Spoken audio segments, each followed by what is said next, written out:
Okay, this time I'm gonna show you another Seiko Rally-Meter, and this one, the model number is 7017 6020. So I have another video of a 7017 6050 where I've already described, let's say, the basic functions of the watch. This one is a little bit different in its case design.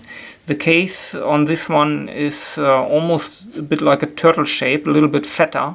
So the 60, this is the 6020, the 6050 case is a bit smaller and has a more regular shape. So otherwise the watches are very, very similar. I would say identical. And the size of this watch, it's 40 millimeters in diameter. And the lug to lug is 44 millimeters. The thickness is 13 millimeters. As I said, it's a Seiko speed timer, Seiko 5-sport speed timer. Just take it off this cushion here. Let's have a closer look. Get it in focus. Okay. You can see there's an outer bezel, tachymeter with a tachymeter scale. It also has an inner rotating bezel, this one here, with a logarithmic scale used for car racing or rally events to measure speed, time and distance. Very small numbers, very hard to do so, I guess, but it's all possible. This watch here is it's made in the Daini factory, the Daini Seikosha. This is this little symbol here on the dial. It has a proof dial, so it's an early example. This is from 1970s. This is a year where Seiko changed to resist or resistant dials. So initially there are some legal issues why they had to change this. I think a US legislation made them change it. So the earlier models, they have a proof dial, which is a bit more rare and I guess a bit more collectible these days. So in terms of complications, there's a day and date at the 3 o'clock position. This one at the moment shows us the English version, but there's a quickset crown, by the way. There's also Japanese kanji. The day can be set by pushing in the crown. It's a quickset, and the date is the crown at the first position and then rotating counterclockwise. Crown at second position changes the time. So this watch here is actually running. The second hand is not running. This start-stop button of the chronometer is jammed, so that's why it's not running. So it needs to be looked after.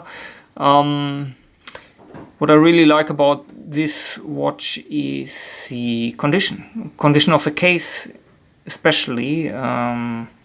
So the case is almost doesn't show any signs of wear. Small scratches, yes, but the lines are still quite nice and sharp. And you can also, not sure if this comes through on the video, but you can see like this radial lines on the steel from, let's say, the manufacturing process or machining.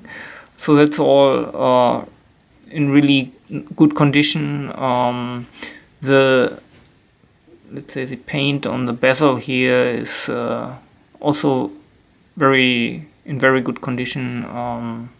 So the crystal itself has scratches, so it's acceptable. There are no big scratches, but may need replacement at a certain time. Let's look at the strap. This is the stainless steel Seiko 5 Sports strap. I think it's original, I'm not sure. looks original to me. Let's have a look at the back. As I said, it's a 1970s watch, so let me show it to you. There's the number again, 70. So there's a 0 and then 7 for July, so mid-1970s. Here's the, let's say, model number 7017 6020. The thing that came to my attention here is how the strap is fixed. There's obviously some damage done to the strap here. This hasn't been done properly, so previous owner must have had problems getting this strap attached, so needs some attention. Otherwise, yeah, this is a Japanese domestic market watch. They are hard to find in the US, as far as I know. As far as I know, they haven't been sold in the US. Mostly sold in Asia, Southeast Asia, Japan, Southeast Asia. So quite rare, as far as I know, and just a beautiful watch. One thing here, this last thing here is the second hand. You can see it's kind of black and has an orange yellowish tip here, so that is not original as far as I know. This should be an orange second hand, all orange. While the hour and minute hands, sometimes you can find them in all white, but you can also find them in this kind of half white and half black version.